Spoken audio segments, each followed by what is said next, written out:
Hello everybody and welcome to the current, I'm not sure, I think it's episode 20. I need to check on that, but anyway, the latest episode in how to survive living with an alcoholic. And thank you to all those who have contacted me and said how helpful you find these videos, and I'm glad you did, because sometimes it's difficult to know if it's helpful or not. Anyway, it occurred to me, all of you who have watched the series of videos up until now seem to have got some good use out of it, and it's kind of brought you all to a point of having the conversation and then seeing what happens. And often for many of you who have been living with this issue for many years, it brings you to a place of having to make a decision about the rest of your life. Are you going to stay? Are you going to go? If you are going to stay and all your best efforts up to now haven't worked, well, how are you going to manage your life so that you don't get dragged down and finish up, with your own physical and mental health and emotional health affected? And also there's your children to think about. So it is really, it's quite a big issue to be living with and trying to manage. And one of the points I've tried to get across is that how you do this either maximizes the damage of the situation or minimizes it. So one last thing I want to say is to talk to you about family intervention. Now, I'm aware that I'm speaking to people, some of you are in the UK, but a lot of you are in America, and I don't have the same kind of images of America. I've visited a few places, and it's quite different than living here in the UK.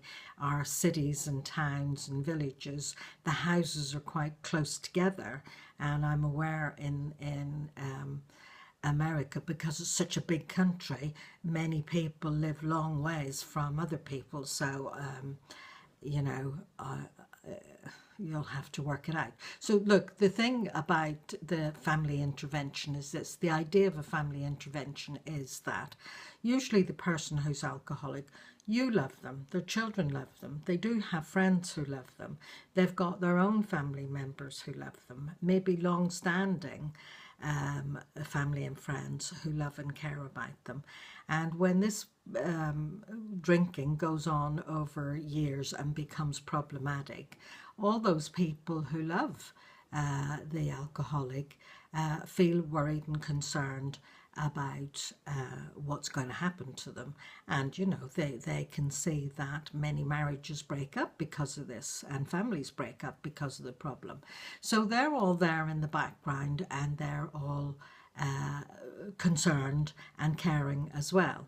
So a family intervention, the idea of a family intervention is to decide on a date, a time and a place, and to gather all the constructive family members and close friends together in one place at one time. And it is a bit like arranging a surprise party. So you don't tell the alcoholic that this is what's happening. It's not keeping a secret, it's keeping things private so that you can organize it constructively.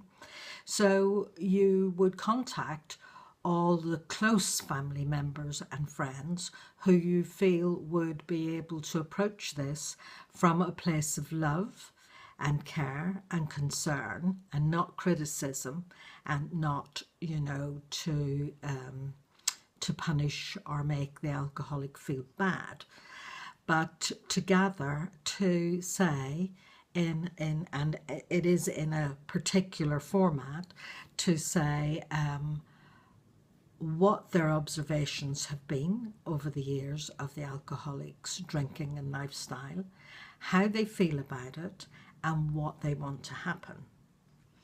So that's the overview. But before you do that, what you need to do is to contact all the different resources that you have as near as possible to you. For example, AA, or an alcohol advisory service, or a rehab unit. So you would contact all of those who are close to you, find out, make a list of the names, addresses, phone numbers, when they meet, the rehab units, what are the conditions of being admitted there, what would the costs of being admitted, what's the timescales, what are the expectations. So you write that all down and you have that all on a sheet. So then you contact, as I say, contact all the family members and friends, close friends, and maybe, work colleagues who've become friends as well. But, really you got to just stick to people who are respectful, and you need to be respectful in how you go about this, because it is somebody's life you're talking about here. So, and although you may feel worried, hurt, angry, and a whole lot of other feelings, basically you need to deal with this respectfully. So really contact all these close family and friends and ask them, first of all, are they willing to be involved in such an intervention? And you ask them for the moment to keep it private, and assuming those who are willing to be involved, then you find out what's their availability. So what you want to arrive at when you've talked to all these people is a date, a time and a place where you can get together. So you would want a private room or your home, or I don't know how you feel about bringing people to your home, or some people use a hotel room because of distances that some family and friends have to travel, and if some friends travel and book into a hotel, then you can ask the hotel to make a room, maybe a conference room or a meeting room available where you can all meet. And then on the date and the time and the place of the meeting, you go along with your partner. And, you can quite honestly say, we're going to meet up with these family and friends. So they all sit around in a circle around the room, and there's a place for you and your partner. It's probably useful if you can get a very close friend or family member of your partner to be a support person for you and to help you with the organising of this, and gathering people together and briefing people. So when everybody's together, then you would use the little formula DESC, which stands for, I'll put this up on the video so you can make note of it. So the D is for describe the situation, the E is for express how you feel, the S is for specify what you want, and the C is consequences. So you would start off in the circle with your partner there, and you would start off probably saying something like, well, let's say it's John is his name. John, we've been together now for X number of years, and during that time I've been very concerned about your drinking for X number of years. And so you don't make any judgment about it, you just state the facts, just describe the facts, the unarguable truth. And so then you go on to express your feelings, which are probably something like, I'm feeling very worried about your health, our future, and what's going to happen to our family if your drinking continues as it has done. And then you would specify what you want. I have information here about different places and resources and means of help that you can access for help with your alcohol issues. And I want you to take up on those resources. Consequences, I'm not actually prepared to live this way indefinitely. So each person will go around and describe what their perspective is, how they feel, what they want to see happen, and what they see as being the consequences if that doesn't happen. So each person takes their turn going around until it comes back to you. And you've got the sheet with all the details, the information on there. And so you hand it to John and you say, here's the details. And really, it's over to John.